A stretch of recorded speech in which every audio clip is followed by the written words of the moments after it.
kanyang mga disipulo noon, ganon din sa atin ngayon na tumanggap sa kanya. Kailangan din natin gawin at i-share ang iniutos niya sa kanyang mga disipulo, ganon din sa atin ngayon na tumanggap na sa ating Panginoon. Abiding promise. So, kapag nagawa na natin yung mga utos ng Panginoon, may promise din ang Panginoon sa atin. Amen. Ang abiding promise. Oo. Na He is always with us. I am with you always, even to the end of the age, sabi ng ating Panginoon sa kanyang salita. So, lahat, maraming promise ng Panginoon, hindi lang yung pag nasa atin lagi, kundi marami pang promise ng Panginoon kung tayo ay sumunod sa kanyang mga utos.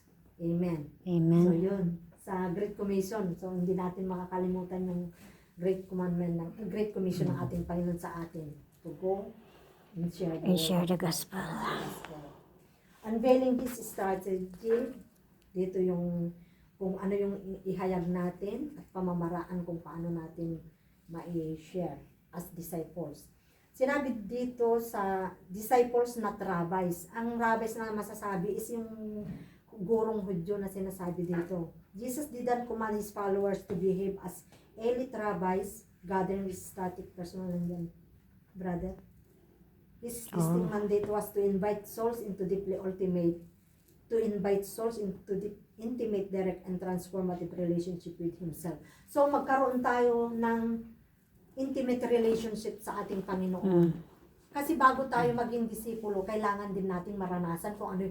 Kasi hindi mo ma-share kung hindi mo naranasan, di ba? Yes, amen. Kung hindi natin ma-experience, hindi natin ma-share sa iba. Yeah, So, tama. kailangan natin na maranasan muna bago Yes. natin ma-share. Praise God. So, yun, nandun yung pagbabago natin. Hindi mo naman na masabi na, oh, ganito ang gagawin mo. Kung hindi mo nagawa sa sarili mo mismo bilang isang disipulo.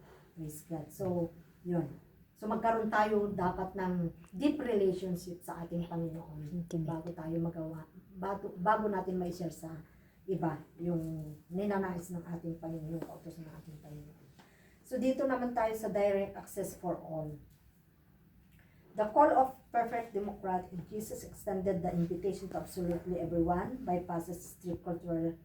Ito yung kailangan natin yung individual direct access or to be shaped, refined, and led by the living Savior. So, nandun yung pag-mold niya rin sa atin, pagbago niya sa atin, para lalong maging kaaya-aya sa Kanya. So, ganun din tayo kasi pag once na nag-share tayo ng salita ng Panginoon or share to others, minsan yung buhay natin ang tinitingnan nila or yung kung ano tayo o kung sino tayo. Kasi minsan hindi ka muna mag-share na kaagad eh.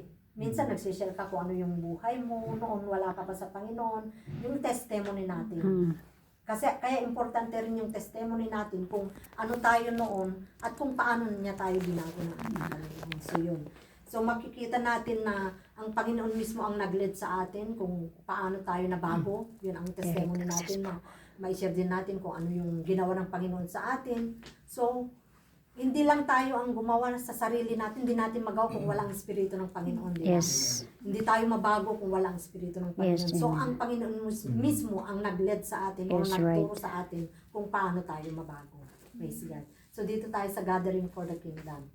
I will make you fishers of men. Ito yung sinabi ng ating Panginoon kay Simon Peter, na sabi niya doon na I will make you fishers of men. Makikita rin natin sa Luke 5:10. Ibasahin nyo na lang tandaan nyo na lang sa Luke 5:10. Nandun na sinabi niya, di ba, sinabi nila na nung nag-fishing sila, nung inilagay na nila, magdamag na kami nag-fishing, Lord, pero wala kaming nahuli, di ba, sabi nila. Tapos inutos ng Panginoon na sa kabila. So, ganun din tayo bilang anak ng Panginoon. Minsan, hindi lahat ng mga sineshare natin, ini-invite natin, ay madala natin dito sa church, di ba?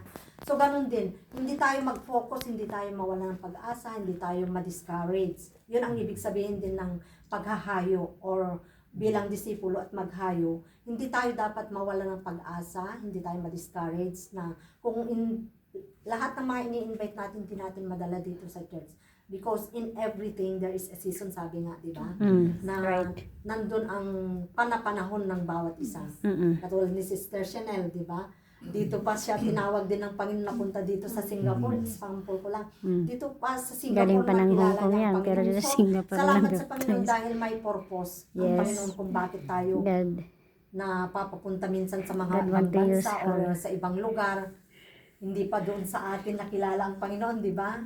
Katulad din ako, kasi hindi rin sa Pilipinas, hindi ko rin nagsisilbi man sa Panginoon, pero iba. Talaga yung may close relationship natin sa Panginoon. So, ganun ang ano natin, katulad ni Peter na nung wala sa kabila, siguro wala dun sa kabila na yung sinesharean, hindi niya nadala. Pero sa kabila, sobra-sobra, di ba? Wow. So, ganun din sana tayo na hindi tayo dapat mawalan ng pag-asa. Ipagkatiwala Praise natin God. lahat sa ating Amen. Panginoon. Pag-pray natin kung ano yung nais natin para makadala rin tayo ng kaluluwa sa ating Panginoon. Praise God. The process demands personal surrender dito sa